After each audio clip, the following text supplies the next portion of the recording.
NVIDIA finally unveiling exactly where and when it's going to be investing hundreds of millions of dollars in American manufacturing. Dare we say, it's a feel-good story. Trump's 50% tariffs forced NVIDIA to shut down its U.S. factories and move all chip production overseas, a shocking blow to the global semiconductor industry. The Trump administration imposed tariffs as high as 50% on semiconductor products imported from major trading partners like China, the European Union, and Canada. The stated goal? To boost domestic chip manufacturing, protect U.S. factories, and preserve American jobs. However, this policy backfired. NVIDIA, which had invested over $3 billion in state-of-the-art chip factories in Texas and California, suddenly faced soaring production costs due to the new tariffs. Reports show the cost of imported raw materials and components increased by 20 to 30% on average, making U.S. operations economically unfeasible within weeks. Faced with this reality, NVIDIA's leadership conducted a rigorous financial analysis and concluded that shifting production to overseas chip hubs like Taiwan and Malaysia, where these heavy tariffs don't apply, would reduce costs by 15 to 25% compared to continuing manufacturing in the U.S. Moreover, supply chains in these regions have established strong networks with silicon suppliers, equipment providers, and specialized logistics, significantly optimizing time and shipping expenses. More than 2,000 skilled technicians and experts at NVIDIA's Texas and California plants face the risk of unemployment. Communities like Austin, Texas, and Santa Clara, California, heavily reliant on high-tech industries, now face significant economic decline. Beyond jobs, the U.S. is steadily losing its leadership in the global semiconductor industry, a critical technology sector for strategic fields like artificial intelligence, autonomous vehicles, and national defense. According to the Semiconductor Industry Association SIA, global semiconductor sales decreased 8.2% in 2023. Tech startups and defense contractors are experiencing severe component shortages. The cost of components has risen an average of 15 to 20% over the past year due to tariffs and supply chain disruptions. Several military and AI development projects have been delayed by at least 6 months because of difficulties securing a stable chip supply. Smaller startups are hit hardest, lacking the ability to stockpile chips or lock in long-term contracts like larger corporations, risking lost investment opportunities or postponed product launches. Southeast Asia and Eastern Europe are emerging as new investment hotspots. Vietnam and the Czech Republic stand out, attracting billions in semiconductor plant construction and infrastructure development. For example, Vietnam drew over $1.50 billion in global tech investments in 2022, while the Czech Republic is building chip-focused industrial parks with total investments around $3 billion. Governments in these regions continuously upgrade power infrastructure, clean water systems, and technical workforce training to attract major players like TSMC, Samsung, and Intel to expand production. This marks a major transformation in the global semiconductor industry, as new technology centers directly compete with traditional giants like the US, Taiwan, and South Korea. NVIDIA's closure of US chip plants and relocation overseas serve as a stark warning about the limits of protectionist tariffs. Instead of fostering domestic industry growth, excessively high tariffs have backfired, weakening the very industry they aimed to. In the $500 billion tech chess game, where every chip is a move that could define the future, will U.S. sanctions strangle China's ambitions, or will they accidentally ignite a dramatic comeback by the tech giant? U.S. sanctions, especially those targeting companies like Huawei and SMUC, have caused significant challenges for China. However, rather than slowing down progress, these sanctions have pushed China to ramp up domestic chip production and build an independent tech ecosystem.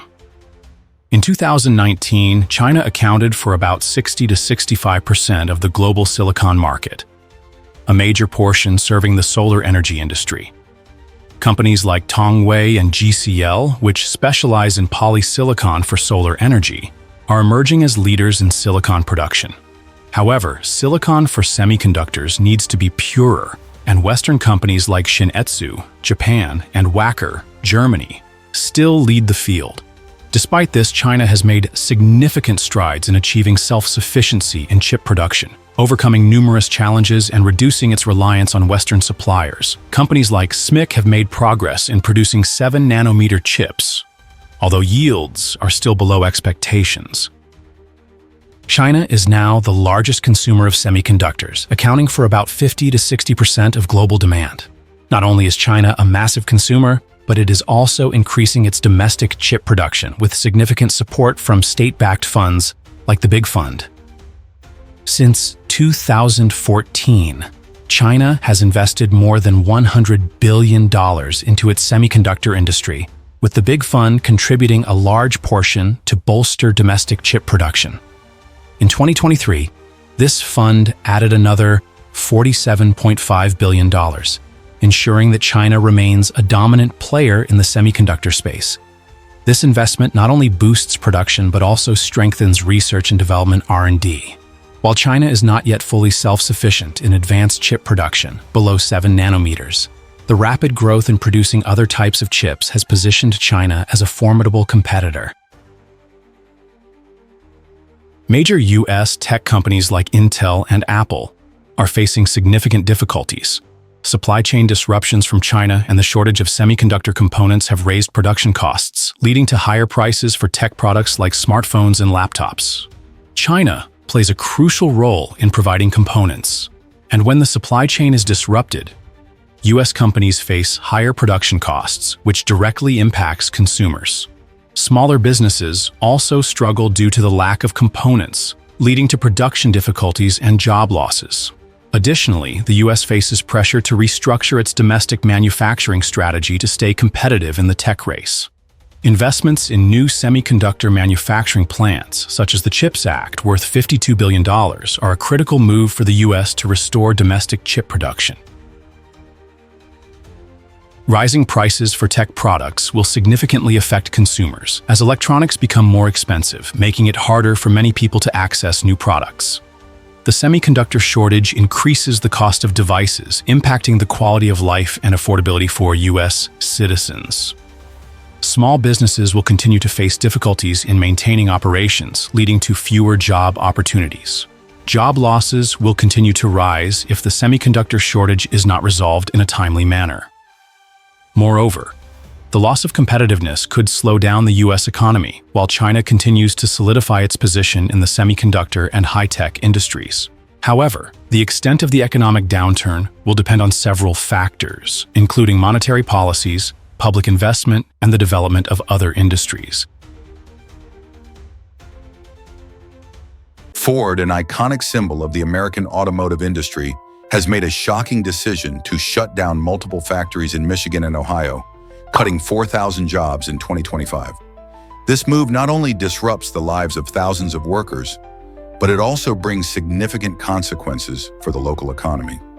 Ford's decision to close these factories is already having an immediate and profound impact. Approximately 4,000 workers in Michigan and Ohio will lose their jobs, and entire communities, especially in the Detroit area, will be hit hard by this economic blow. According to Reuters, these job losses are expected to result in a major reduction in household incomes. But it doesn't stop there. The small businesses and suppliers that depend on Ford are also facing severe financial difficulties. These businesses may struggle to stay afloat, and Detroit, for example, will see an estimated loss of $100 million in tax revenue by 2025, City of Detroit budget report. As these communities lose their income sources, the local economy will face significant challenges. This situation is not isolated. Other auto manufacturers like General Motors and Stellantis are also shifting their production to countries like Mexico. This pattern signals a larger issue for the US auto industry. How will the US retain manufacturing while controlling rising costs? So, why is Ford moving production overseas? The answer is simple: cost. Production costs in the US are becoming too high. Countries like Mexico, Southeast Asia, and Europe offer much lower labor costs and more stable tax environments. Ford can save approximately $800 million annually by moving production to these countries.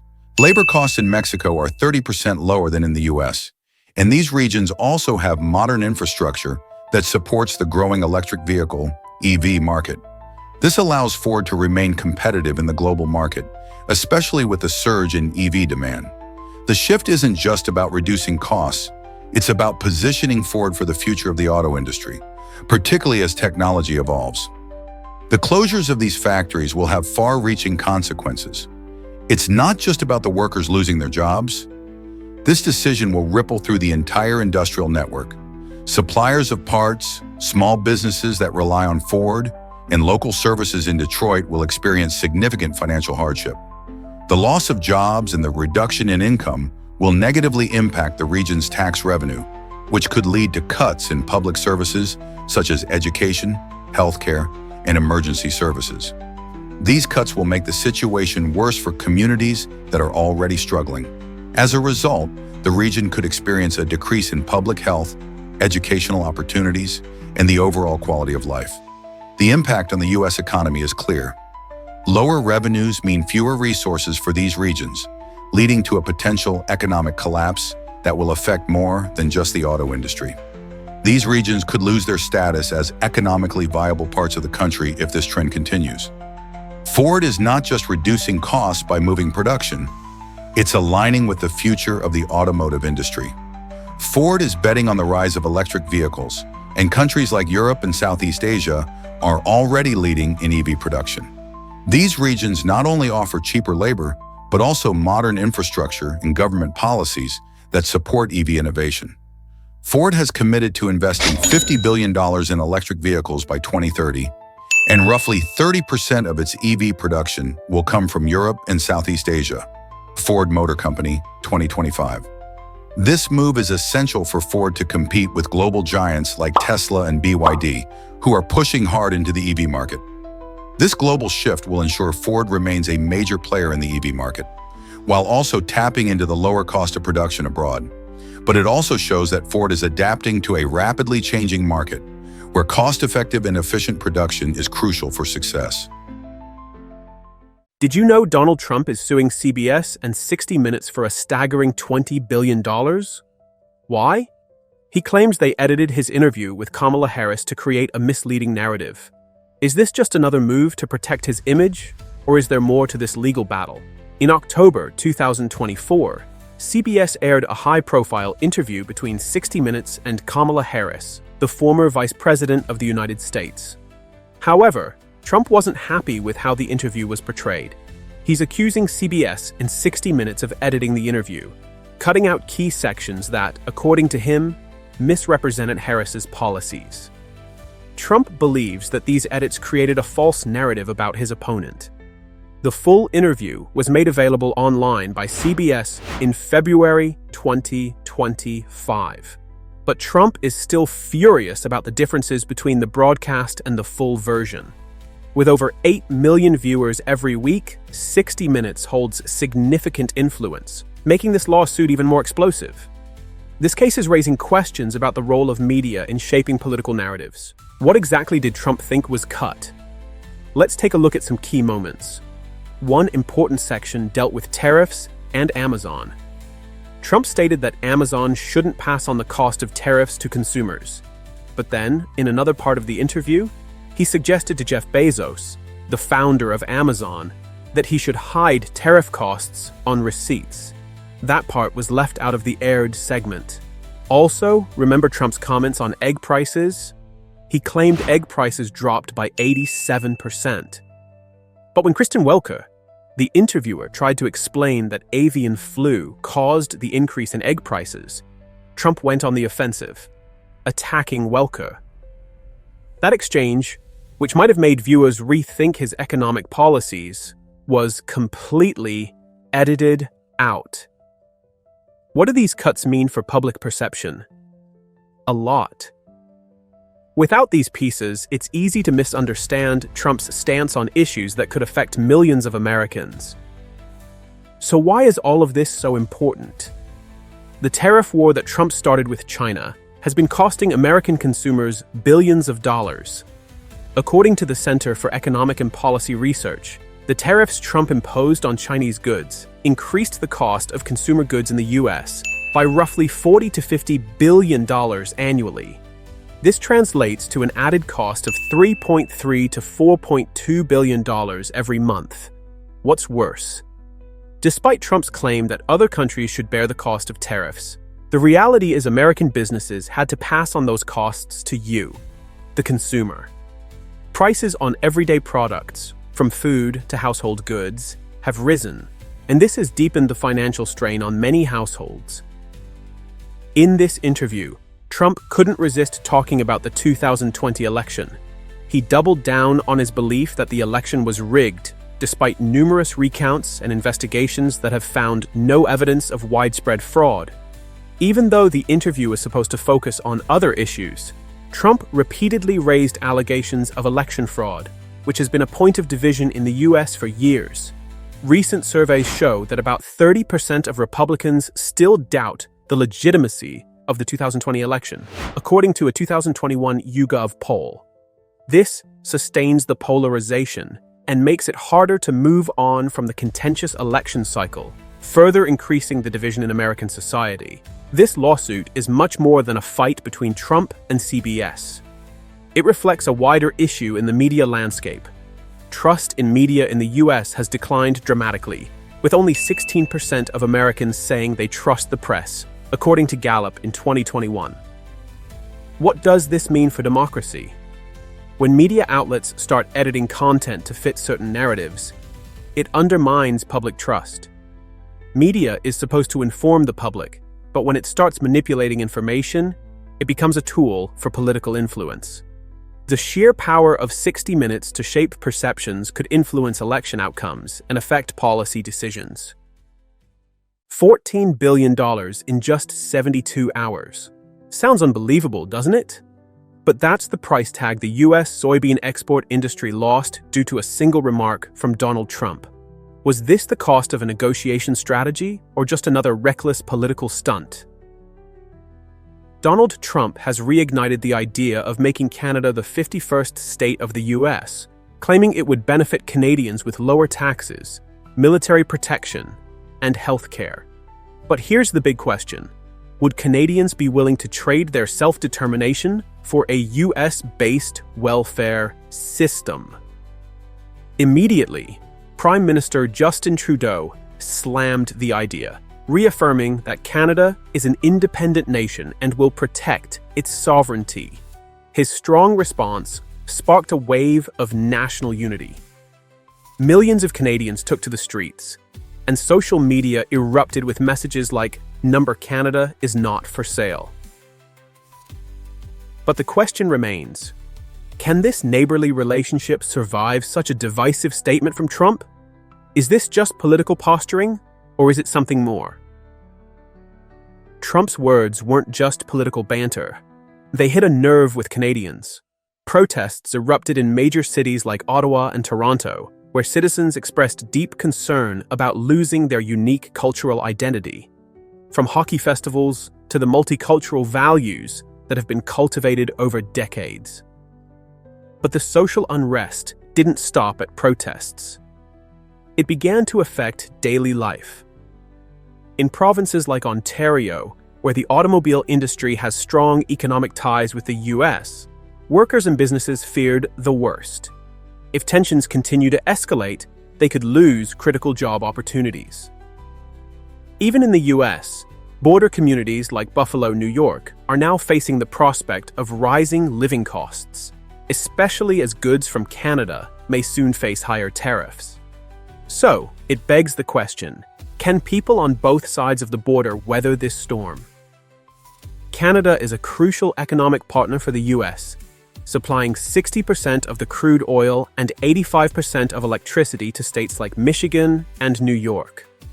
The trade relationship is worth over $1.2 trillion annually, supporting millions of jobs across both nations. But if trade tensions continue to rise, the economic consequences will be far-reaching. A disruption in Canada's oil supply would send gasoline prices soaring in the US, raising transportation costs and food prices, putting pressure on the middle class, and fueling inflation. In Canada, key industries like oil in Alberta and automotive in Ontario could lose billions in revenue, threatening the livelihoods of thousands of workers. This situation isn't just a minor hiccup, it's a major challenge for both economies. Don't get me wrong, Trump's remarks aren't just idle chatter. They're shaking the foundation of US-Canada relations. Economically, any disruption in the USMCA agreement could have a domino effect, causing prices to rise and jobs to be lost. Socially, the notion of a 51st state is sowing division among Canadians, from the country's Indigenous communities to American families who rely on affordable goods. Trump might see this as a negotiating tactic, but the cost may be a loss of trust with a key ally. Canada is a key partner for the US in NATO and the G7, but does America realize that a strong neighbor is more valuable than just adding another state? The future of millions of people now hangs in the balance. And, if we're not careful, everything could come crashing down. 5.2% unemployment in major cities, 84% of GDP in public debt, and a slew of important economic data have disappeared. The world's second-largest economy is facing unprecedented warning signs, with key indicators showing the sharp decline. China's economy on the brink. China's economy is undergoing a severe recession, experiencing a level of decline not seen in the past decade. While it remains the world's second-largest economy, the signs of weakening are increasingly evident. Unemployment in major cities reached 5.2% in March 2025, up from 5.4% in February 2025. This rise in unemployment reflects the downturn in the manufacturing and services sectors. Particularly hard-hit are the youth, with many unable to find stable employment. Factory closures have become a common phenomenon, especially in the southern regions where many factories depend on exports. This reduces production capacity and affects economic growth. However, what worries analysts is not the disappointing data, but the absence of data. The Chinese government has stopped publishing several key indicators, making it impossible for the world and investors to accurately assess the real situation. Hiding this information only increases suspicion about the true health of the economy. Economic data disappears. Since the beginning of 2025, China has stopped publishing several key indicators such as urban land sales, youth unemployment, foreign investment business confidence, soy sauce production. Why hide these numbers? The answer likely lies in public debt, which is approaching 84% of GDP by 2025. The large increase in public debt will directly affect the country's financial stability and erode confidence in the economy. Moreover, China's real estate market is crashing, affecting both government and corporate debt. Hiding these numbers might be aimed at preventing panic, especially as these factors are contributing to the country's economic difficulties. Negotiations. Why did China change its stance? Initially, China declared that it would not engage in trade negotiations unless the US removed all tariffs. However, by April 2025, this stance had completely changed. The reason lies in the fact that GDP grew only by 5.4% in Q1 2025, lower than expected. This weak growth shows that China's economy is facing significant difficulties. At the same time, consumer spending sharply declined, leading to major trade zones like Shenzhen turning into ghost towns, with a noticeable drop in shopping and production activity. As a result, China was forced to change its strategy and reopen negotiations with the US in order to alleviate pressure both from within its economy and the negative impacts of the trade war. At this point, China had no choice but to try to reach an agreement to maintain economic stability. Avoiding tariffs via detours. Despite high tariffs, Chinese goods are still entering the US through unofficial channels. Some exporters have chosen routes such as China, Malaysia, US, or China, Vietnam, US. According to Reuters, the volume of goods passing through Malaysia in 2024 increased by more than 50% compared to 2023. This situation has dragged transit countries into the vortex of trade tensions, even though they are not directly involved. If the US consumer mindset being manipulated, on one hand, it's goods, on the other, it's media. TikTok, a popular app in the US, is becoming an indirect tool for influencing consumer behavior. The Shopping in China campaign was heavily promoted in 2024. According to the NCRI Research Center, 70% of videos related to Chinese products are boosted by the algorithm. Videos promoting affordable housing in China, quality goods at low prices. But in reality, an apartment in Shenzhen can cost up to $460,000, while 600 million Chinese people earn less than $5 per day. HarleyDavidson, the iconic symbol of American freedom, has just shocked the nation by moving its production facilities overseas.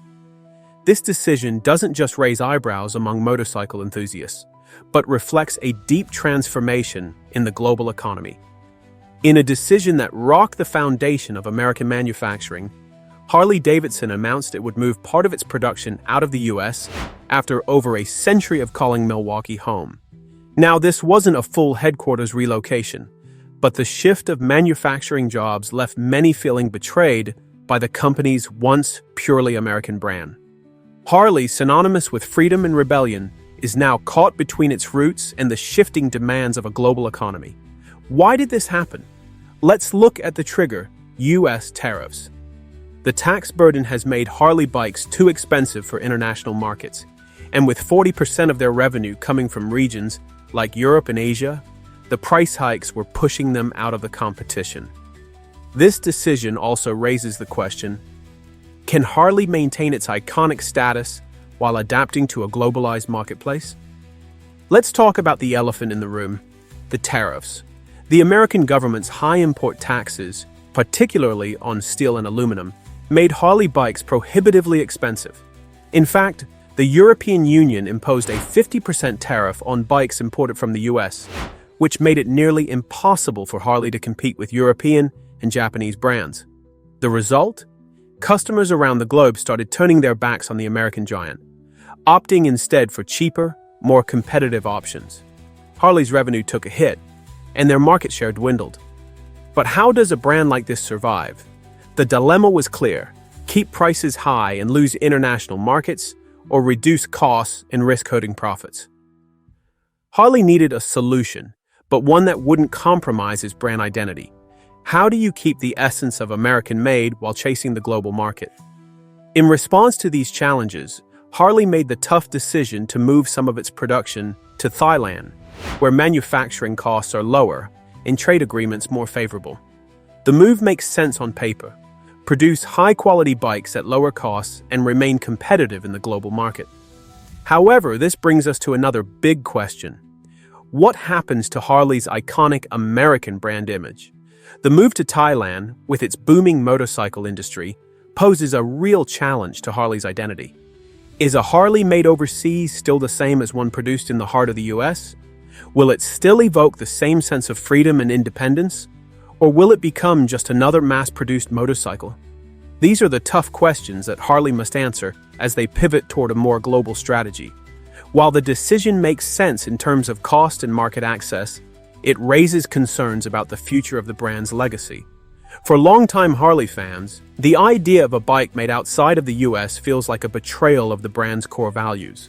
But for Harley's CEO, Jochen Seitz, this decision is a necessary step to ensure the company survives in an increasingly competitive global market. As soon as the news broke, the backlash was swift and severe. Labor unions and political figures were vocal in their opposition, arguing that Harley had turned its back on American workers and communities that helped build the brand. President Donald Trump even joined the chorus, calling for a boycott of Harley products, tweeting to his supporters not to buy the iconic motorcycles anymore. Yet despite the public and political pressure, CEO Jochen Seitz defended the move, insisting it was critical to Harley's future in a globalized market. Despite the harsh criticism, Seitz believes this move is the only way to ensure that Harley continues to thrive in an ever-changing global economy. This decision isn't just about one company. It's a cultural and economic battle, one that pits American tradition against the demands of the global marketplace. It's not just about motorcycles. It's about what it means to be American in today's interconnected world. Harley is facing an identity crisis, but in the eyes of CEO Seitz, it's a bold step toward ensuring survival in an increasingly unpredictable market.